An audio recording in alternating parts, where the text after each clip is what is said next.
We've officially entered fall, and I don't know about you guys, but once winter rolls around, I feel like I'm just trying to survive every single day, and I want to put together this video about different ways that I try to be happier every single day. I feel like doing some of these in moderation actually increases my happiness. Once winter rolls around and the sun is setting early, it's darker, it's gloomier, I'm going to be needing this.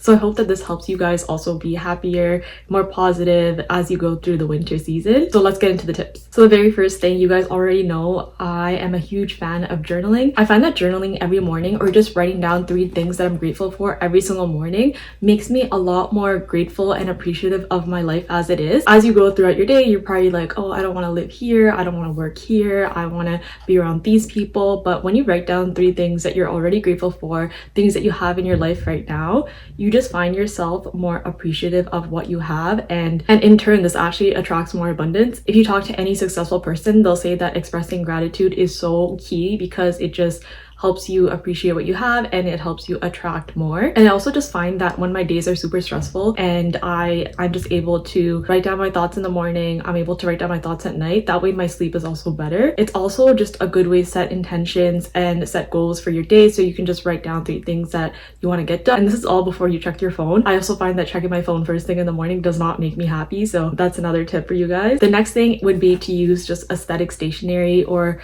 just find things that look pretty to you. So for example, I recently got this purple water bottle and I love this color, and I have to say, when I go to drink water, because this looks so cute, I want to keep drinking more water throughout the day. So something as simple as that can really go a long way, especially when it comes to your mental well-being. And bonus points if it's related to something that's really healthy. So for example, drinking water, journaling. So when you do that, you actually look forward to completing that healthy habit. So the next thing is to wear something that makes you feel confident. So find things that actually fit you, find clothes that you feel comfortable in. If you're wearing things that have heavy patterns, or they have like a lot of sequins or glitter on it and it's falling everywhere and it's itchy and it's just uncomfortable to sit in, you just don't feel good going throughout the day. And especially if you work from home, make sure that you change out of your pajamas as soon as you get up and get to your desk for the day. Okay, so the 4th thing that you can do is making breakfast without actually looking at your phone. And I find that just waking up and starting my day and not touching my phone actually makes me so much happier. The first thing that you do every single day isn't to look for other people, so don't wake up and go on TikTok, don't go on Instagram. It doesn't matter, everyone can wait. And most importantly, do not check your work email or Teams first thing in the morning before you even get out of bed. That's like the fastest way to ruin your mood before your day even starts. We live in a world where we want everything to happen instantly. So if you get a Teams message from your manager at 7 in the morning, you're gonna want to act on that at 7 in the morning. It honestly can wait until 9. That being said, that actually depends on your industry, but for the most part you can wait until 9 a.m. to start your day. So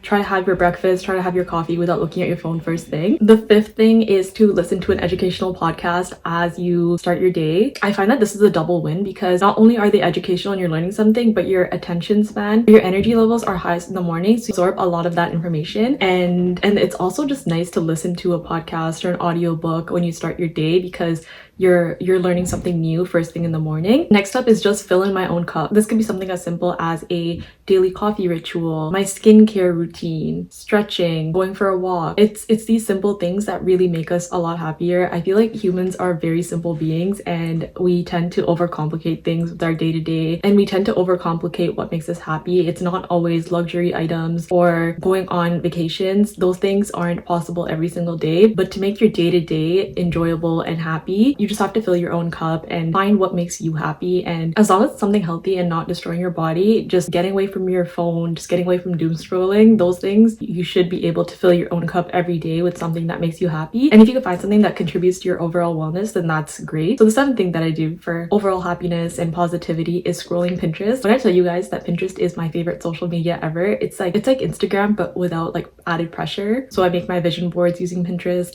I use Pinterest for YouTube inspo, I use it for Instagram inspo. I just love seeing the ideas on Pinterest. There's so many recipes on there. There's just so many things on there that just fuel my creativity. And if you're a creative person, I highly suggest you get on Pinterest, and you'll find so much inspo on there. The 8th thing is reading or just learning something new. So recently I got my project management certificate from Google, and I found that just working through the courses and the different modules every week, I just felt more productive. I felt like I was learning something. I was able to add it to my resume. Now when I apply to new jobs or opportunities, I have that there. It doesn't always have to be something educational, or you don't have to always be getting something in return for it to be considered learning. You can read an article online, so just find something that you're interested in and search up on Google Scholar for an article and then just read that. You can watch a YouTube video. If you want to get into content creation, you can just learn how to color grade. You can learn how to edit on Final Cut Pro. I find that just keeping your curiosity alive and just learning about how things work in the world,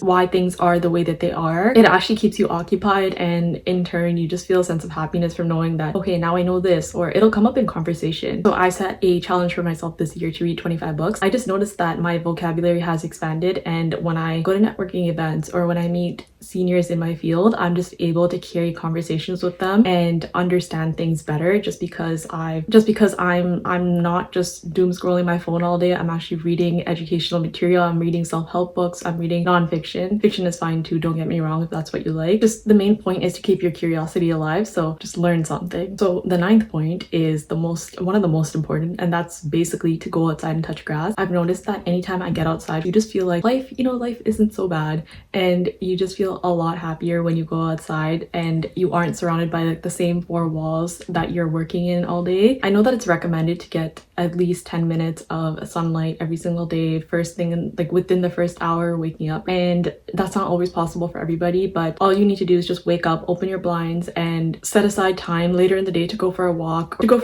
grab coffee, go see a friend and walk there. Exercise and sunlight really do make a big difference in our overall happiness, and especially when it's snowy, when the weather is cold outside, you want to still make a point to get outside. And that brings us to the 10th and final point, and that is gratitude or mini reflection before bed. And it ties into the very first thing that I talked about, which is journaling. And if you don't feel comfortable writing it on a piece of paper or in a journal, in a book, or in a notebook like I do, then you can just write in your notes app, write down 3 things that you're grateful for, or write down 3 moments that happened today that made you happy. And I promise you guys, you go to sleep feeling so much happier, you feel more positive, you feel more grateful for this life that we get to live. Because if you think about it, there's so many things to be happy about, but the human brain just wants to focus on the negative all the time. And I find myself getting a lot more negative in the winter months, and I just have to make it a point to go through all these different things just to be positive and just be happy and that upbeat person that I like being for the people around me. So I hope that these points were helpful, and don't forget to like, comment, and subscribe, and I will see you guys in the next one. Bye.